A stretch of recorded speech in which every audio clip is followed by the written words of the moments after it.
Muy buenas noches. Muy buenas noches. Son las 19:05. Buenas noches también allá en casa. Estamos en el Palacio Nacional de México, en la Ciudad de México. Sí, 19:05 del jueves 15 de octubre de 2020. Vamos a iniciar la conferencia de prensa diaria sobre COVID-19, la pandemia causada por el coronavirus SARS-CoV-2. Hoy tenemos dos elementos de información. El primero es el informe técnico sobre la situación de la epidemia en México, y el segundo es un componente temático, como solemos presentar, en el que tenemos a dos invitados, a quienes apreciamos mucho que hayan venido. Primero presento a la doctora María Teresa Meléndez Irigoyen, directora general de Desarrollo Curricular de la Secretaría de Educación Pública. Bienvenida, doctora. Buenas tardes. Gracias. Y también nos acompaña el doctor Simón Barquera Cervera, quien es director del Centro de Investigación en Nutrición y Salud del Instituto Nacional de Salud Pública, quien nos ha acompañado en múltiples otras ocasiones y lo hemos reconocido por su trabajo en múltiples temas sobre la nutrición y la salud, incluyendo el desarrollo conceptual de los etiquetados. Bienvenido, Simón. Muchas gracias. Gracias. Y ellos nos van a hablar, ella y él, de lo siguiente. Recordarán que hace varias semanas, antes de que empezara el nuevo ciclo escolar, nos preparábamos para tener una reconceptualización de la educación pública en un ámbito muy específico que es la salud, el interés de la salud. Entonces el presidente Andrés Manuel López Obrador instruyó a la Secretaría de Educación Pública a que trabajara conjuntamente con la Secretaría de Salud y con otras instituciones protagonistas del tema y desarrollaran una materia transversal, general, universal para todos los niveles educativos, desde luego adaptada a cada nivel educativo, pero que comprendiera la perspectiva de vida saludable. Vida saludable. Y esta nueva materia ha sido desarrollada y estamos muy entusiasmados de los impactos positivos que está teniendo y puede tener y va a tener para las futuras generaciones, para desarrollar generaciones completas de personas que tengan una conciencia más clara de la salud, de sus determinantes y de las oportunidades para protegerla, preservarla y promoverla. Y por eso traemos hoy a dos de los protagonistas, la doctora Meléndez y el doctor Simón Barquera, quienes han estado al frente del trabajo directo del diseño curricular y hoy nos van a presentar lo que corresponde a educación básica, ¿cierto? Posiblemente más adelante volveremos a invitarles para hablar de lo que corresponde a los otros ciclos escolares, porque los énfasis que se le van a dar a las distintas componentes son diferentes. En este caso, el énfasis mayor es el tema de nutrición y salud, pero hay otros elementos que también son importantes de incluir en vida saludable y que estarán siendo incorporados a las demás materias o a la misma materia en los distintos ciclos educativos. Bienvenidos entonces. Le pido al doctor Alumía si es tan amable de presentarnos el informe técnico y procedemos con el componente temático. Con mucho gusto, señor secretario. Muy buenas noches con todas y todos. Bienvenidos. Iniciamos conferencia vespertina número 228, también de este día número 138 de la nueva normalidad. Tenemos ya prácticamente 4 meses y medio desde que iniciamos con las actividades y intervenciones del semáforo de riesgo COVID, que es precisamente el que se caracteriza por la operación en esta nueva normalidad, permitiendo tener una apertura a los espacios públicos, a las actividades no esenciales, a la vida social, de una manera ordenada, paulatina y dirigida por un nivel de riesgo que semana con semana se calcula y se comunica a cada una de las 32 entidades federativas. Vamos a actualizar los datos del escenario nacional. Aquí los tenemos, es la curva epidémica ya conocida, que en este caso está en forma de barras que tienen diferentes grupos, en este caso representados de personas o casos que en su momento fueron identificados, clasificados como sospechosos. Al día de hoy ya más de 2.144.000 tuvieron esta clasificación inicial y en función de ser clasificados como tal entraron entonces a un procedimiento de estudio y a un procedimiento de atención médica. Por lo tanto, de los mismos, 994.695, ya casi 1 millón, van a ser casos con resultados negativos al virus SARS-CoV-2 y por lo tanto son los casos que han sido descartados, pero también tenemos para el corte de hoy 834.910 que componen ahora los casos acumulados de COVID-19 desde que inició la epidemia en México. El porcentaje de positividad, que es precisamente para efectos de las pruebas que se procesaron en una semana correspondiente, cuántos salieron negativos y cuántos positivos, estamos hablando de un porcentaje de positividad básico, es el que se representa en la curva de color naranja en la parte superior, que vimos que llegó a un comportamiento máximo, por así decirlo, en la semana número 28 y a partir de la semana 29 y prácticamente por 12 semanas consecutivas hemos tenido esta tendencia descendente, con un ligero incremento en la semana 38, pero posteriormente tanto en la 39 como en la semana 40, que es la que se está graficando, con un descenso continuo para estar en la semana 40 en un 38% para el día de hoy. Estamos a jueves, todavía tenemos 2 días de la semana epidemiológica, que es el viernes y el sábado, en donde estos indicadores lógicamente continuarán movilizándose y veremos entonces si eso produce cambios en los mismos. Veamos la siguiente diapositiva. Aquí tenemos los casos estimados y los estimamos precisamente para poder ver cuál es el comportamiento de la curva y también cuál es la tendencia que está presentando. Aquí también, desde que iniciamos el domingo graficando la semana 40, hablábamos de, incluyendo esta, 11 semanas consecutivas de una tendencia descendente en una forma sobre todo o más parecida a la ondulación, pero hacia abajo, de lo que ha representado el comportamiento de esta curva. Para el día de hoy, menos 3% es el descenso en las últimas 2 semanas, es decir, entre la 39 y 40, y hemos estado resaltando también el comportamiento de la curva que representa a las personas que lamentablemente han perdido la vida, también similar, o es decir, con esta tendencia descendente. Continuamos en 4%, la proporción de personas que representan la epidemia activa en México, y este indicador también se ha mantenido en este 4% prácticamente ya en las últimas 2 semanas, y son 41.995 personas en este estatus. Veamos la siguiente diapositiva.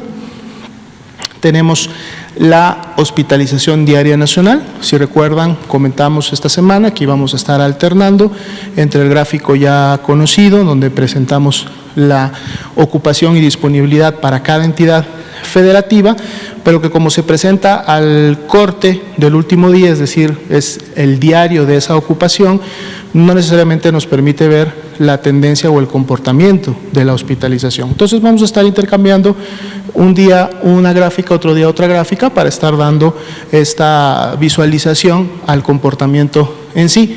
Como veíamos, en la última semana de julio, alcanzamos en su momento la ocupación máxima que hemos visto durante toda la epidemia en México, dado que en ese día tuvimos 18.223 personas hospitalizadas por IRAG, por infección respiratoria aguda grave, que es la enfermedad sindromática que representa a COVID-19, al mismo tiempo en ese día en todo México. Y llegamos a tener hace 11 días el punto más bajo desde ese punto alto, que fueron 9.927 personas, lo cual representó el descenso o la diferencia de disminución más grande que hemos tenido hasta el momento, de un menos 46% en relación a ese punto alto. ¿Cómo estamos al corte del día de ayer? El día de ayer teníamos 10.927 personas hospitalizadas con diagnóstico sindromático de IRAG, y esto representa todavía un menos 40%. Sin embargo, y es uno de los objetivos de esta gráfica, es que podemos ver que ese comportamiento descendente que teníamos prácticamente hasta el inicio del mes de octubre, se convirtió más bien en un comportamiento tipo meseta, o se estabilizó en una meseta durante los primeros días de octubre, y en los últimos 4 días tuvo una tendencia ascendente, aunque es ligera todavía para efectos de la magnitud o de la cantidad de personas hospitalizadas, sobre todo cuando vemos que en el último día nuevamente empieza a tener un descenso.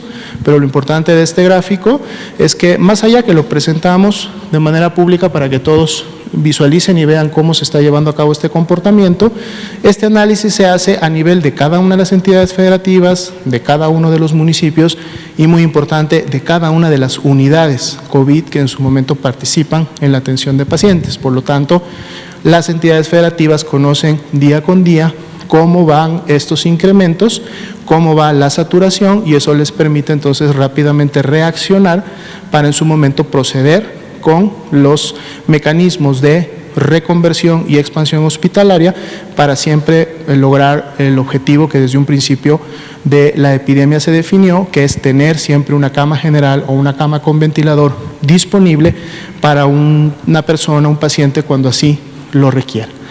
La ocupación a nivel nacional combinada es del 28%, y se desprenden los 2 indicadores que también actualizamos todos los días, incluido en el gráfico anterior más conocido, que es la ocupación de camas generales, 29%, continúa similar a la del día de ayer, y la ocupación con ventilador disminuyó un punto porcentual, estando en 24%, de seguro por esa disminución que en su momento vemos también en la tendencia en el comportamiento de la curva para este último día. Vamos a estar dando seguimiento a estos indicadores. Gracias. Muchas gracias, doctora Lumía.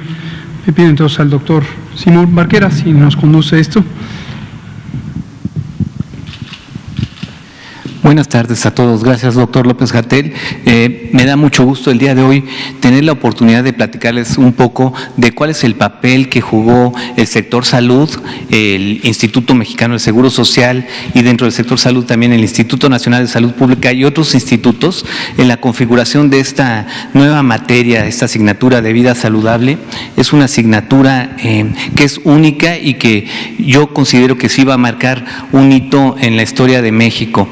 Los antecedentes que tenemos, y esto lo sabemos desde hace muchos años porque hemos estado muy preocupados con la educación que proteja a los niños de las enfermedades crónicas, es que no había una atención suficiente a la salud y a los estilos de vida, y de forma unificada en una materia en la escuela mexicana. En muchos otros países sí existe una materia de salud o un equivalente que les permite generar competencias alrededor de los estilos de vida saludables. Otro asunto importante es que, como ustedes saben, los problemas de salud relacionados con la mala nutrición han estado en crecimiento, incluso en emergencia epidemiológica. Entonces, pues es muy importante tener desde la perspectiva de la educación una respuesta que permita además generar mucho más posibilidades de prevención y control de esta enfermedad. La siguiente, por favor.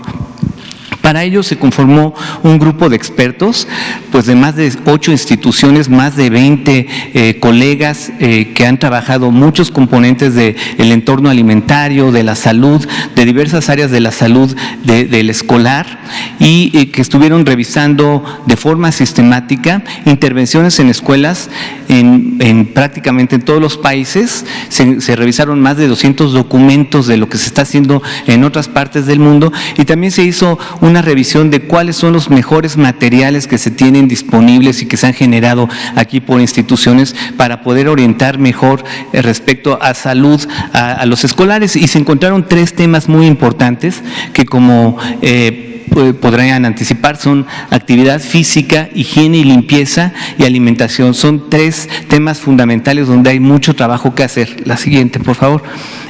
Una de las cosas que estamos también asegurándonos de que se contenga en este programa es una forma más efectiva de comunicar los problemas. Por ejemplo, antes se hablaba de alimentación correcta, de cuál sería el plato del buen comer, pero no se habla de cuál es la función, no se habla de alimentación saludable y sostenible, no se tiene esta perspectiva no solo del bienestar individual, sino también del bienestar planetario. El objetivo ahora de vida saludable en alimentación es pensar en el bienestar de generaciones presentes y futuras, y que esa óptica sea la que sea un eje para todo este tema a lo largo del ciclo escolar. Y también para comer mal era un concepto abstracto en la escuela, y ahora ya van a haber herramientas que van a permitir a los estudiantes entender de una manera mucho más precisa e identificar qué alimentos no es deseable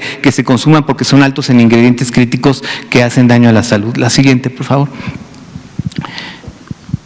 Estos son algunos de los ejemplos de herramientas que se van a utilizar en la asignatura de vida saludable. Entonces se va a usar los sellos de advertencia, que son sellos que sirven mucho para la orientación alimentaria, que los escolares van a aprender a utilizar y van a aprender las razones que están detrás de estos sellos. También conocer mucho de cuál es la dieta tradicional mesoamericana, la dieta de la milpa, cuáles son los elementos que tiene y por qué es sostenible, sustentable, asequible, y privilegiarla sobre otros tipos de formas de obtener los alimentos, los nutrientes en la dieta. Y finalmente la jarra del bien beber, para entender la hidratación, la importancia de una buena hidratación, sobre todo con agua, en un país donde hay 40,000 muertes por el consumo de bebidas azucaradas cada año, es fundamental. La siguiente, por favor.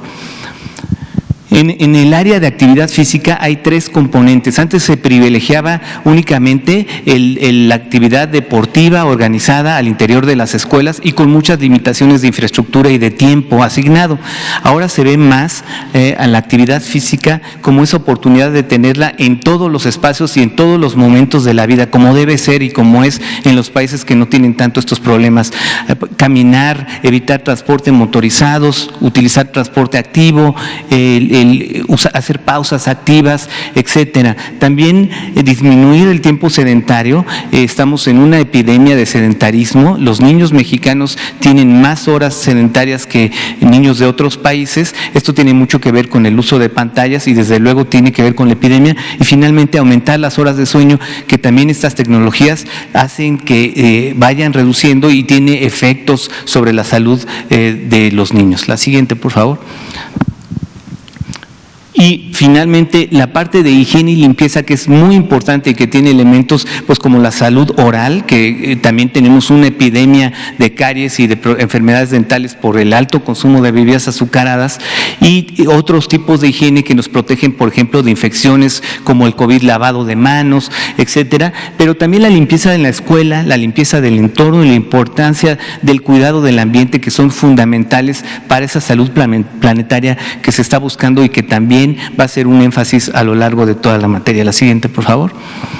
Entonces, para esto, una de las cosas que se ha hecho es generar un diplomado muy detallado a los docentes para vida saludable. Ese diplomado se va a impartir a nivel nacional y tiene a algunos de los mejores elementos y expertos revisando los contenidos que se le van a dar a los maestros, y también se ha hecho una selección y actualización de materiales, que son libros y materiales en medios digitales de muy alto nivel y además actualizados para que tengan pues, lo mejor que la ciencia le puede dar a los niños como herramientas para tener las competencias adecuadas en su vida. La siguiente, por favor.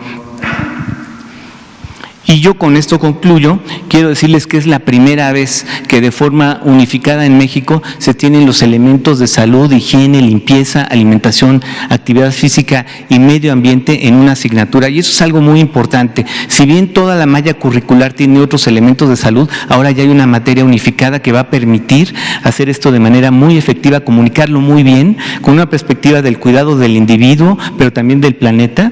Y una cosa que se ha discutido mucho es cuál es el papel de la educación en la prevención y control de obesidad. Todos sabemos que es un papel esencial, y esto es una demostración de que se está tomando en cuenta y que es una de las estrategias más que vienen a complementar lo que se está haciendo junto con los impuestos a las bebidas azucaradas, el etiquetado de advertencia y el trabajo de lactancia materna. Muchas gracias.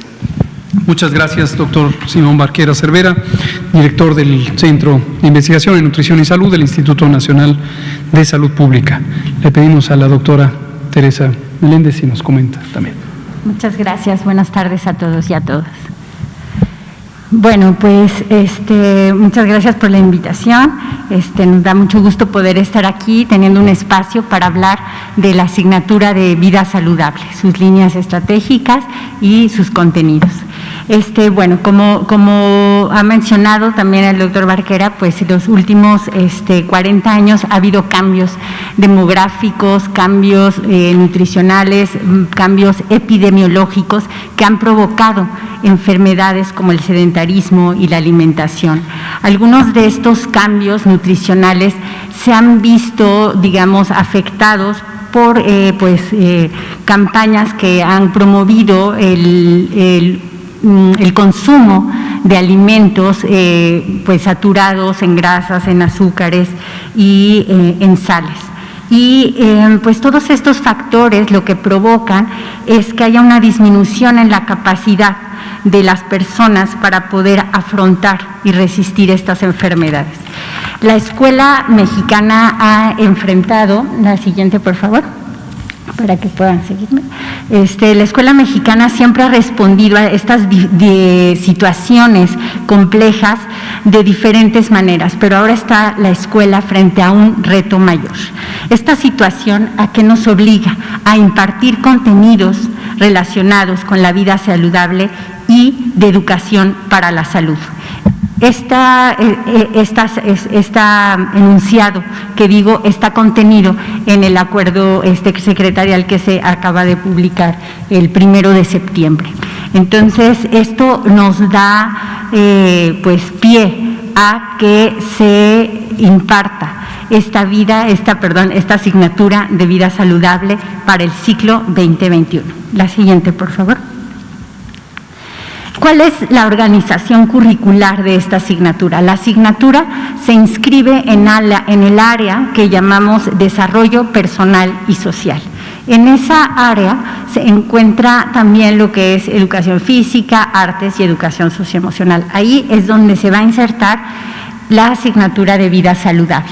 Como dijo el doctor Barquera, se estructura bajo 3 ejes, que es la alimentación, la actividad física, la higiene y la limpieza.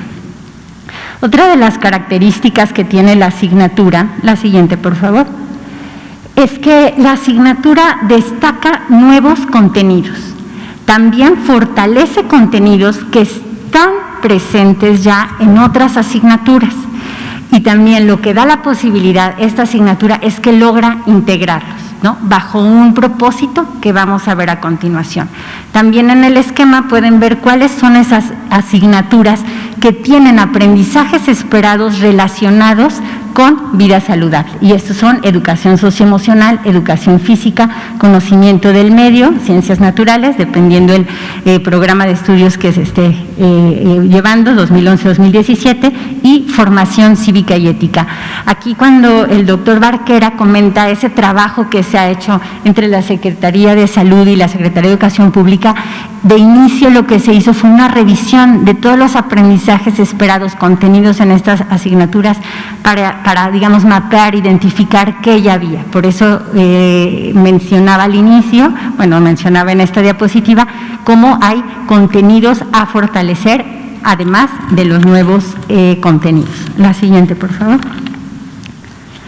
Bueno, ¿cuáles son los objetivos, no? Los objetivos generales y los objetivos específicos. Bueno, vamos a reflexionarlos, analizarlos, ¿no? Porque a veces los objetivos suenan algo como denso, pero quisiera que los pudiéramos entender todos, ¿no? Lo que busca es desarrollar estilos de vida saludables. ¿Y cómo lo vamos a hacer? A través de adquirir hábitos en relación a la alimentación, la higiene, la limpieza y la actividad física. O sea, la palabra hábitos es clave en esta asignatura. ¿Cómo desarrollar esos hábitos? ¿En dónde? En la escuela, pero también tiene que trascender a la familia y a la comunidad. Entonces también esto tiene que ser pues uno de los ejes, de los motores de la asignatura. ¿Cuáles son los objetivos específicos? Pues una clave en el primer objetivo específico es que los niños, las niñas y las adolescentes valoren la salud y las acciones que favorecen la salud. El siguiente objetivo, su palabra clave tiene que ser para el cuidado de sí y de los demás. Entonces vamos a practicar hábitos, ¿no? Ya dijimos de qué, de alimentación, de higiene, de salud, de actividad física, pero para el cuidado de nosotros mismos, pero también de los demás, ¿no? Y creo que, pues bueno, varias de las prácticas actuales, el cubrebocas, es ese cuidado también de los otros. El siguiente objetivo, tiene que ver con el ejercicio, o sea, realizar actividad física de manera sistemática, ¿no? Para el bienestar y para el disfrute, es decir, para estar bien, pero también para sentirnos bien. Es muy importante el enfoque que hemos dado en esta asignatura sobre la toma de decisiones. Entonces, qué importante es nosotros promover que los niños, las niñas y los adolescentes tomen decisiones informadas para pues adquirir hábitos sobre salud, pero también sobre el medio ambiente. Entonces, este es otro elemento que está muy presente en la asignatura de, pues, como decía el doctor Barquera, también de sostenibilidad. La siguiente, por favor. ¿Cuáles son los enfoques? El enfoque, bueno, se concreta en estrategias pedagógicas que posibiliten aprendizajes esperados y, nuevamente, la formación de hábitos. El enfoque que tiene la asignatura es un enfoque integral, o sea, la visión es de salud pública, pero no solamente se va a centrar en cuestiones biológicas o individuales, sino también en determinantes sociales que también afectan pues la salud. Y el enfoque vivencial quiere decir, bueno, eso que los niños, digamos, practiquen todos estos valores y estos principios de los aprendizajes esperados. Y que sea dialógico y reflexivo, tiene que ver con el hecho de que pues, los niños, las niñas y adolescentes, a través del diálogo, de la reflexión y el juicio crítico, enfrenten temas o aborden temas que tienen que ver con pues esa publicidad, ¿no?, de la que hablábamos en un inicio, y también de cómo tiene un impacto en el medio ambiente. La siguiente, por favor. Las orientaciones didácticas, o sea, cómo es que en la escuela se va a vivir esta asignatura. Pues se va a trabajar a través de situaciones problemáticas que sean del contexto cercano de los alumnos, a través del trabajo por proyectos, que es integrar pues elementos de varias asignaturas para dar respuesta a esta situación problemática. Se quiere fortalecer las jornadas de salud, que en la escuela mexicana pues han sido importantes también, como campañas de limpieza, encuentros deportivos. Nuevamente nos aparece ese análisis crítico de la publicidad comercial y la reflexión también de reconocer la importancia y disfrutar la salud, desafíos también para la formación de hábitos y pues la reflexión también acerca de las dietas típicas regionales pues que hay en los diferentes contextos. La siguiente, por favor. Y finalmente, pues la carga horaria. La carga horaria es el tiempo que se le va a dedicar a esta asignatura. Vamos a trabajar por ciclos, es decir, vamos a unir 2 grados escolares, o sea, van a tener los mismos aprendizajes esperados. ¿Por qué? Porque el desarrollo de hábitos es algo que requiere tiempo, ¿no? Se conoce, pero se practica y sistemáticamente se repite. Entonces, primero y segundo de primaria van a tener un periodo lectivo a la semana. Esto quiere decir que anualmente van a contar con 40 horas.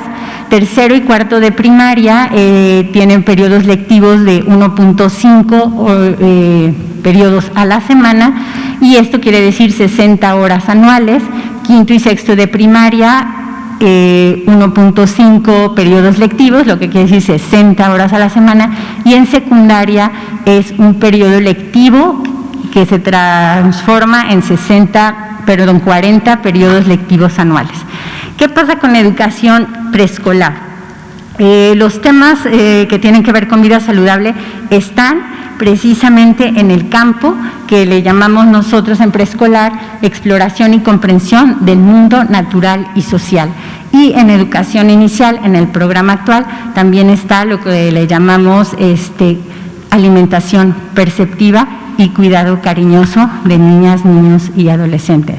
Muchísimas gracias, doctor. Muchas gracias, doctora María Teresa Meléndez Irigoyen, directora general de Diseño Curricular de la Secretaría de Educación Pública.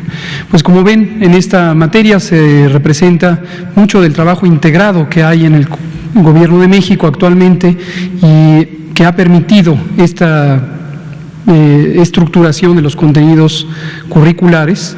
Esta indicación fue establecida formalmente en términos jurídicos como parte de la acción extraordinaria en materia de salubridad general, que es una competencia de la Secretaría de Salud establecerla como parte de la respuesta a la epidemia de COVID. Pero las consecuencias son, desde luego, de más alto nivel o de más largo plazo, y consideramos que va a ser muy positivo. Es un cambio significativo del rumbo que tiene la educación pública en lo que respecta a la formación de capacidades y competencias para la salud. Y agradecemos muchísimo, desde luego, a nuestros jefes, al secretario de Salud, el doctor Alcocer, y al secretario de Educación Pública, Esteban Moctezuma, y a estos magníficos equipos de nuestras instituciones. Muchas gracias. Quisiera, antes de entrar en preguntas y respuestas, si me ponen las 3 primeras diapositivas, con una efeméride. Hoy es 15 de octubre, y un día como hoy, pero de 1943, se estableció la Secretaría de Salud. En ese momento se estableció como la Secretaría de Salubridad y Asistencia, porque en su momento el presidente Ávila Camacho fusionó el Departamento de Salubridad Pública con la Secretaría de Asistencia Pública, y se creó la Secretaría de Salubridad y Asistencia hace 77 años. Por lo tanto, hoy celebramos el aniversario de nuestra Secretaría. 1943 fue un año decisivo para la salud pública, porque en el mismo año, pero el 19 de enero, se estableció o se fundó el Instituto Mexicano del Seguro Social, y con esto se cubrieron los 3 aspectos: la seguridad social, la salud pública y la asistencia social. Posteriormente, el doctor Soberón, que acabamos de recordar su desafortunada pérdida, transformó la Secretaría de Salud en Secretaría de Salubridad y Asistencia a Secretaría de Salud en su forma contemporánea. Pero en este tiempo, grandes figuras protagonizaron el establecimiento de la salud pública en México. El primer secretario de Salud fue el doctor Gustavo Vaz, y el primer subsecretario fue el doctor Manuel Martínez Báez, que también fue un importante pionero de la salud pública. En nuestro INDRE, nuestro Laboratorio Nacional de Referencia, lleva su nombre porque el doctor Manuel Martínez Báez lo estableció originalmente como Instituto de Salubridad y Enfermedades Tropicales, ISET. Pero bueno, esa es parte de la historia. Ahora, hoy también celebramos el Día de las Personas Trabajadoras de la Secretaría de Salud, por razones obvias, en tanto que es el aniversario de la institución. También celebramos a las personas trabajadoras y queremos aprovechar para agradecer, lo hago a nombre de nuestro jefe, el doctor Alcocer, agradecer a todas y todos los trabajadores de la Secretaría de Salud con motivo de este aniversario, pero evidentemente con motivo de la importante labor que han cumplido en muchos aspectos, pero ahora en particular en la respuesta a la epidemia de COVID-19. Incluimos en esta felicitación a todas las personas trabajadoras, no solamente de la rama médica, paramédica y las demás ramas, también las administrativas, y no solo de la Secretaría de Salud Federal, sino de lo que hoy está estructurado como las 32 secretarías estatales y servicios estatales de salud. Yo personalmente le quiero dedicar un agradecimiento a mi equipo directo, el equipo de la Subsecretaría de Prevención y Promoción de la Salud, que ha estado incansable al frente de las distintas actividades, no solamente directoras y directores generales de los centros y direcciones generales afiliadas a la Subsecretaría, ahora incluida la COFEPRIS, sino a todas y todos los trabajadores que están dando su compromiso y dando su intensa labor para esto. Muchas gracias, compañeras y compañeros. Y por último, hoy también, pero con menos años, celebramos el aniversario número 29 de las Brigadas de Salud, las Brigadas de Salud Pública. Este es un cuerpo de servicio, un grupo humano que desde 1991 se estableció para tener tareas de trabajo de campo. Este personal ha ido cambiando en sus asignaciones y sus atribuciones.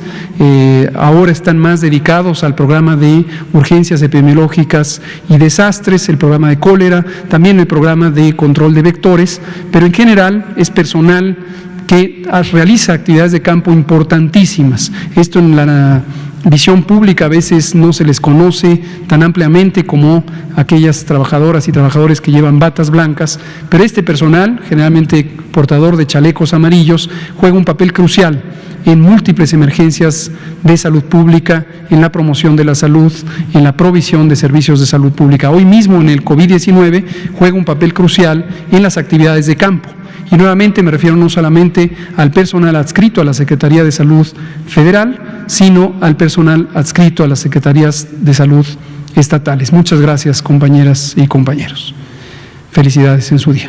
Vamos a abrir con Ángel, Juan y nos seguimos con Liliana Noble. Y allá con usted. Buenas noches, subsecretario. Buenas noches, doctora. Buenas noches, doctores.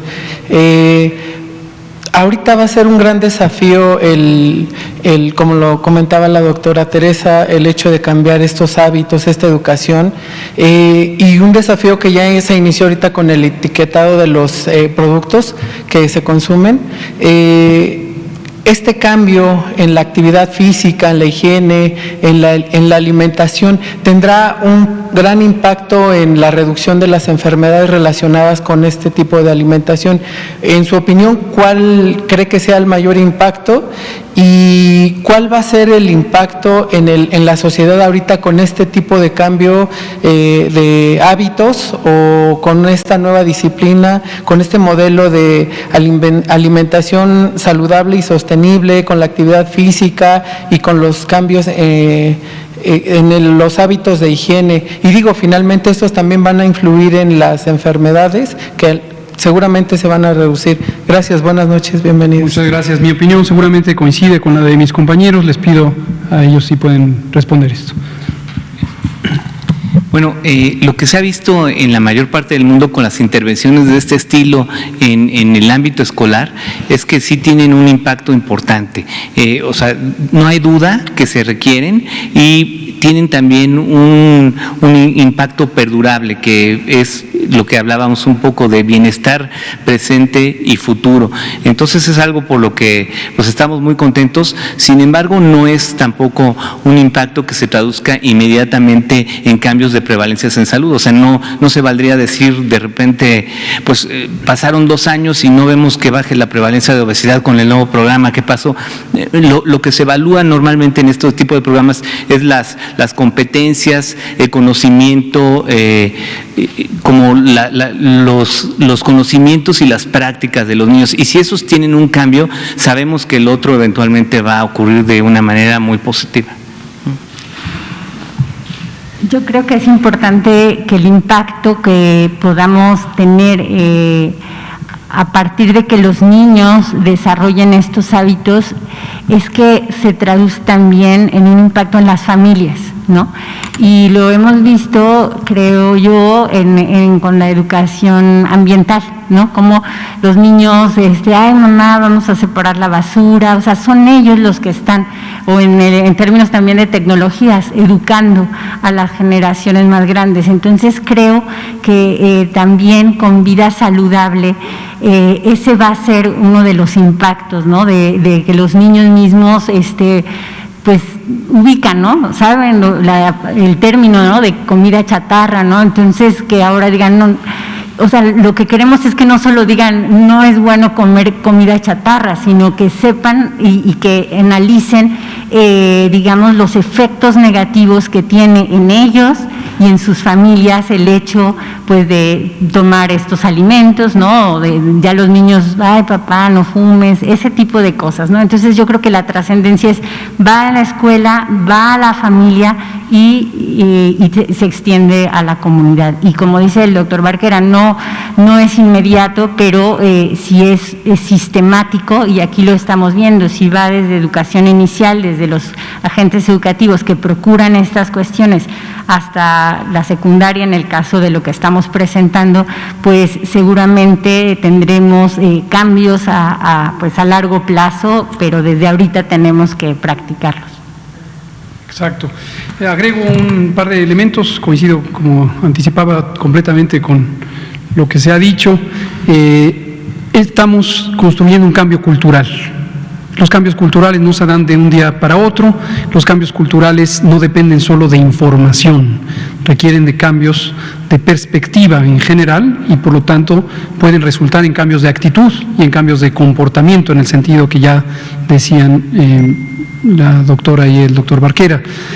Y esto es más amplio, este cambio cultural debe permanecer y debe hacer un esfuerzo continuo, y es un universo más amplio. Hoy, como decíamos, presentamos este enfoque que es particularmente centrado en higiene, alimentación y el otro componente, y actividad física, pero la materia de vida saludable pretende ser muy amplia. En este grupo de trabajo hoy vienen la doctora Meléndez y el doctor Barquera representando a un grupo muy amplio. Aquí participó también, por ejemplo, nuestro grupo de salud mental, el doctor Quijada, el doctor Gadi Sabiki, que ustedes los han visto aquí frecuentemente, y hay un componente muy importante de salud mental que está en espera de ser integrado en su momento para esto. Participó también, por ejemplo, el equipo de la Dirección General de Promoción de la Salud, que dirige el doctor Ricardo Cortés, en particular la maestra Arlet Saavedra y todo el equipo. Entonces, esto es algo muy amplio que permea. Participó el Instituto Mexicano del Seguro Social, tanto la Dirección de Prestaciones Médicas como la de Prestaciones Económicas y Sociales, dirigidas por el doctor Víctor Hugo Borja y el doctor Mauricio Hernández respectivamente, y pretende ser un cambio cultural en todo el marco institucional, pero en toda la sociedad. Lo que interesa es una sociedad que esté más informada, pero además que tenga un juicio crítico sobre su existencia, sobre su entorno, sobre su comunidad y, como decía el doctor Barquera, sobre el planeta en su conjunto. Y mucho de este trabajo está inspirado precisamente en la agenda de GISAMAC, que hemos mencionado múltiples veces, nuestro grupo intersectorial de salud, alimentación, medio ambiente y competitividad, que tiene esta agenda amplia que reconoce a la persona en un contexto social y en un contexto también ecosistémico como un sujeto integral. Muchas gracias. Vamos a darle la palabra a la compañera y luego pasamos con usted. Gracias, Reinaide Ramírez, pie de página.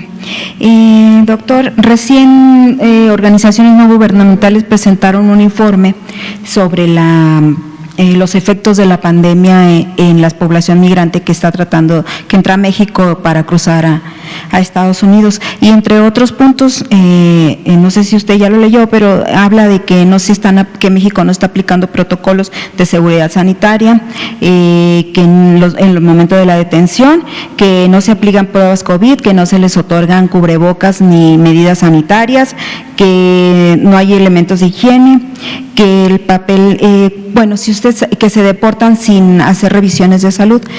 ¿Cuál es el papel que está jugando la Secretaría de Salud en este procedimiento? Si tenía conocimiento de que esto está sucediendo en las instalaciones migratorias, y adicionalmente se interpusieron, habla el informe de que se interpusieron entre 8 o 10 amparos, se concedieron 7 y en ellos se ordena a la Secretaría de Salud que atienda la seguridad sanitaria de los migrantes. También ellos solicitaron audiencia con la CEGOP, las organizaciones, y con el Consejo de Salubridad. Hasta el momento no se ha respondido. Si tiene usted conocimiento de por qué no se ha respondido. Y la última, si usted como parte de usted personalmente como parte de la Secretaría de Salud y del Consejo, tendría inconveniente en reunirse con estas personas que están solicitando audiencias, con estas organizaciones. Muchas gracias. Empiezo por la última. No tengo inconveniente alguno. Toda persona y toda organización que tenga alguna inquietud legítima, que la exprese por medios lícitos y que pueda presentar una argumentación constructiva, es bienvenida su perspectiva.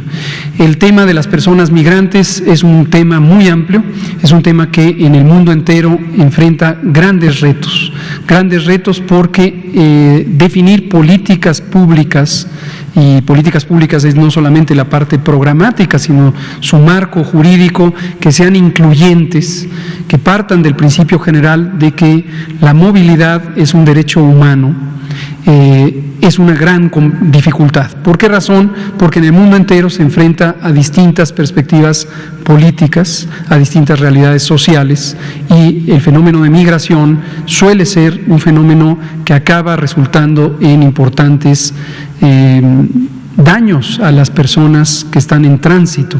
A veces no solamente que son quienes transitan entre fronteras internacionales, sino también incluso la movilidad interna. Y suelen ser personas y comunidades que viven en desventaja social, en desventaja económica, y que además tienen distintos ciclos en donde se les vuelve a victimizar y revictimizar, a veces por la aplicación arbitraria de distintos procedimientos administrativos o de mecanismos de restricción. El gobierno actual, el gobierno que encabeza el presidente López Obrador, ha sido claro siempre desde el principio en que estamos convencidos de la importancia de los derechos humanos como derechos universales, independientemente de la nacionalidad y de la comprobación de nacionalidad de cualquier persona. En este sentido, nuestra Subsecretaría de Migración y Derechos Humanos, encabezada por el licenciado Alejandro Encinas, ha sido siempre muy enfática en la importancia de respetar los derechos humanos de todas las personas. Con el tema de COVID y la frontera o las fronteras, en muchas fronteras internacionales hemos visto un fenómeno que tiene elementos, desde mi punto de vista, controversiales con respecto a las prácticas científicas de la salud pública. Me refiero en general al mundo, en distintas fronteras entre naciones. Básicamente podemos tener presente que el Reglamento Sanitario Internacional vigente, que procede del año 2005 y que es vinculante para todos los miembros de la Organización Mundial de la Salud, en el que obviamente se incluye México, en este caso también Estados Unidos, Guatemala y Belice, nuestros vecinos, ha establecido desde 2005 que los fenómenos de salud pública no deben ser utilizados para restringir innecesariamente el tránsito de las personas. Por eso me he pronunciado repetidamente. Hace unos días Liliana hacía una pregunta respecto a la caravana migrante. Históricamente, los fenómenos de salud pública se han usado como una excusa para discriminar a poblaciones de otras nacionalidades, con un precepto equivocado, que es asumir que las personas migrantes necesariamente representan una amenaza de salud pública para las comunidades del país que les recibe, aunque solo sea en tránsito. Pero en COVID vimos una escalada de prácticas alimentadas principalmente por agendas políticas que se orientaron a restringir la movilidad de las personas y no necesariamente para proteger a las personas. Y esto lo vimos por todo el mundo. Regresando al campo nuestro, entiendo que esta organización, por lo que me relatan, no conozco el informe, se refiere principalmente a la frontera norte de México y ha sido una situación de gran complejidad. Nuestra frontera norte con Estados Unidos es la frontera del mundo más transitada. Hay cerca de 6 millones de intercambios entre personas a lo largo del año y prácticamente funciona como una sola comunidad. 90% de la movilidad que se da en la frontera México-Estados Unidos es una movilidad local y desde luego son comunidades hermanas y una situación que conviene abordar de manera conjunta.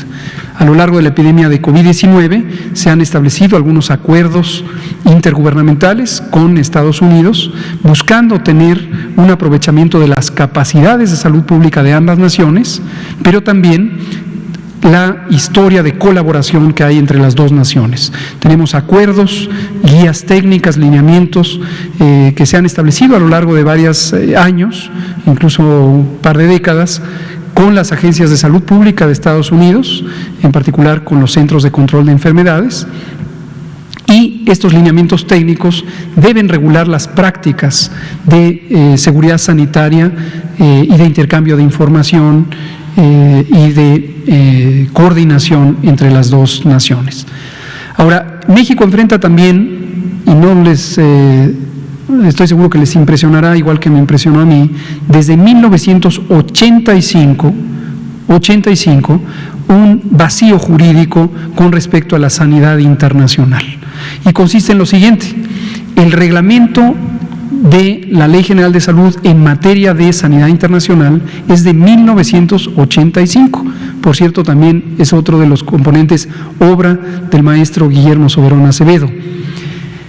Pero en 1997 ocurrió una descentralización de los servicios de salud y, como decía hace un rato, al festejar el aniversario, hoy tenemos la Secretaría de Salud Federal, que no tiene unidades operativas, excepto las de provisión de servicios médicos especializados, que son los Institutos Nacionales de Salud y Hospitales de Alta Especialidad, y la salud pública, que es el campo de las brigadas comunitarias y los programas de salud pública. Pero la operación la realizan los estados, que a su vez, como he referido extensamente en estas conferencias, sus titulares, los gobernadores, son autoridad sanitaria. Y en la materia de sanidad internacional, donde se contemplan o deberían contemplarse los fundamentos legales de la acción técnica en materia de seguridad sanitaria respecto a la sanidad internacional, quedaron en un vacío, porque no quedó completamente transferida la responsabilidad a los estados, pero la operación la carece la Autoridad Sanitaria Federal. Desde 1985 el reglamento, y es el que sigue vigente, y en 1997 la descentralización. Entonces, es una materia muy compleja y estaría yo encantado de recibir opiniones y perspectivas y observaciones, críticas, comentarios, sugerencias de cualquier asociación o entidad que estuviera interesada en el tema. El tema de migración es un tema en el que he estado involucrado desde hace muchos años y me interesa mucho que logremos avances en la materia.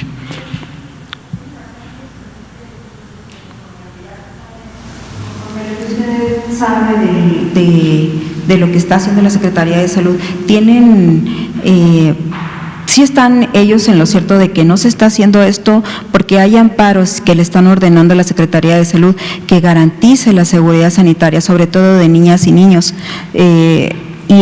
O sea, ¿por qué no se está cumplimentando con eso? ¿O cuál es la situación? ¿Cómo está actuando la Secretaría de Salud ahí con estos? Por lo que le explico. También es en el sur, sí. en estas estaciones migratorias a cargo del INM. Pues exactamente por lo que le explico. Es muy importante. Esto, por cierto, es parte de lo que comentábamos en el Senado el lunes.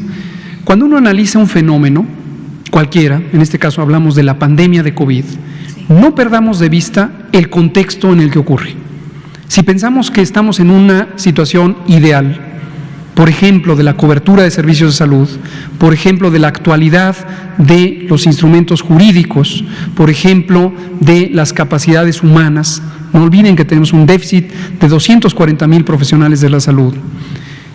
Cuando uno analiza esto, no partamos del supuesto que tenemos un sistema perfecto que se enfrenta a una situación de estrés agudo. Hemos dicho repetidamente en estas conferencias, tenemos un sistema de salud que en los últimos 40 años, dejó de crecer al ritmo necesario para cubrir la demanda poblacional.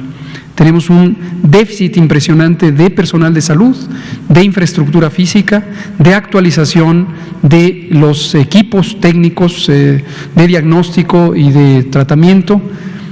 Esa es la realidad a la que enfrentamos. Hoy estoy agregando un elemento que no se había comentado aquí, a propósito de su pregunta, que le agradezco, que es una carencia de actualización de instrumentos jurídicos esenciales para tener una posibilidad de canalizar recursos, establecer operativos, etcétera. Entonces, ¿qué hemos hecho sobre lo que hay? Buscar que funcione el sistema lo mejor posible para que protejamos a las personas. Eso es lo que hemos hecho. Tengo conocimiento de los amparos, algunos nos ha tocado responderlos a nosotros, y justamente hemos externado todos estos elementos sobre esta fragmentación de la competencia legal y técnica, y también esto incluye el propósito de este gobierno de lograr un sistema de salud integrado y con cobertura universal y gratuito, por supuesto. Muchas gracias por su pregunta. Son las 20 horas en punto de este jueves 15 de octubre, que marca el 77 aniversario de la Secretaría de Salud, y les agradecemos mucho, compañeros. Gracias, nos vemos mañana viernes.